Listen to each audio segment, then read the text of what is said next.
Assalamualaikum warahmatullahi wabarakatuh. Perkenalkan, nama saya Miftah Hasanah, NIM 312137 dari Fakultas Usuluddin Adab dan Dakwah, Prodi Ilmu Al-Quran dan Tafsir, Universitas Ki Haji Abdurrahman Wahid Pekalongan. Nah, di sini saya sedikit akan membahas tentang salah satu cabang ilmu dari ulumul hadis, yaitu takhrij hadis. Nah, yang akan kita bahas yaitu metode dari takhrij hadis. Karena takhrij hadis ini memiliki 5 metode. Yang pertama, takhrij hadis melalui lafal pertama dalam matan hadis. Kemudian yang kedua, takhrij melalui kata-kata dalam matan hadis. Kemudian yang ketiga, takhrij hadis melalui perawi hadis pertama. Yang keempat, takhrij melalui tema hadis. Yang selanjutnya yaitu takhrij melalui status hadis.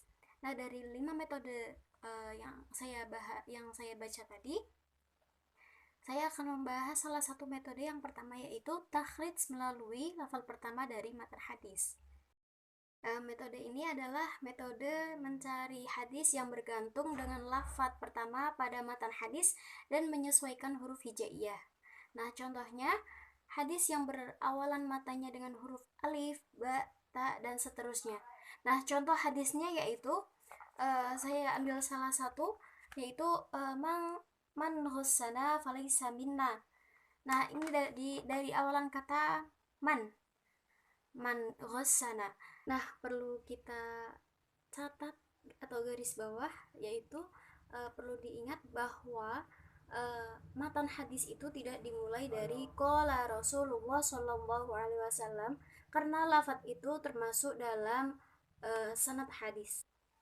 Nah, dari contoh hadis tadi yaitu man ghassana falaysa minna. Langkah pertama yang harus kita cari yaitu lafal pertama, yaitu mim. Maka kita harus membuka bab mim atau bab yang awalan huruf hijaiyahnya mim. Kemudian yang kedua yaitu mencari huruf setelah mim, yaitu nun. Dalam kata man, mim, nun, kemudian lalu mencari huruf-huruf seterusnya, mim, nun, ghain, sin, nun, dan seterusnya. Dalam setiap metode pasti memiliki kelebihan dan kekurangan. Nah, kelebihan dari metode pertama ini yaitu mudah dan cepat untuk menemukan hadis. Kemudian kekurangan dari metode ini yaitu seringkali akan menemukan kekeliruan atau kelainan lafal walaupun sedikit, dan itu akan mengakibatkan kesulitan untuk menemukan hadis. Nah, dalam metode pertama ini memiliki beberapa kitab takhrij yang nama-nama kitab ini akan membahas secara rinci untuk takhrij hadis. Nah, yang pertama yaitu Al-Jami' As-Shaghir. Kitab ini karya oleh Imam As-Suyuti. Kemudian Faidul Qadir, karya Syekh Abdul Rauf Al-Manawi was Syafi'i. Kemudian Al-Fathul Kabir, karya Imam As-Suyuti. Kemudian ada Al-Jami' Al-Kabir atau Jami' Al-Jawami', karya Imam As-Suyuti juga.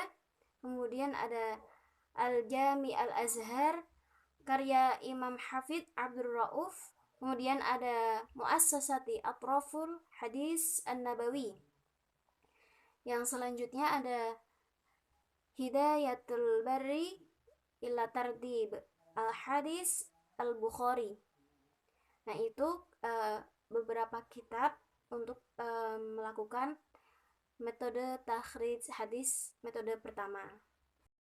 Jadi kesimpulannya pada metode pertama ini yaitu sangat mudah sekali untuk ditemukan kalau kita menggunakan metode yang pertama ini untuk takhrij hadis. Karena dengan kita takhrij hadis dengan metode pertama ini, kita hanya mencari per huruf dari hadis tersebut.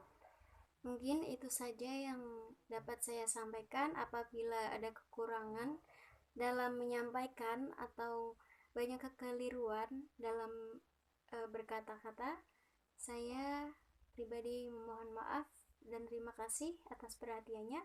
Wassalamualaikum warahmatullahi wabarakatuh.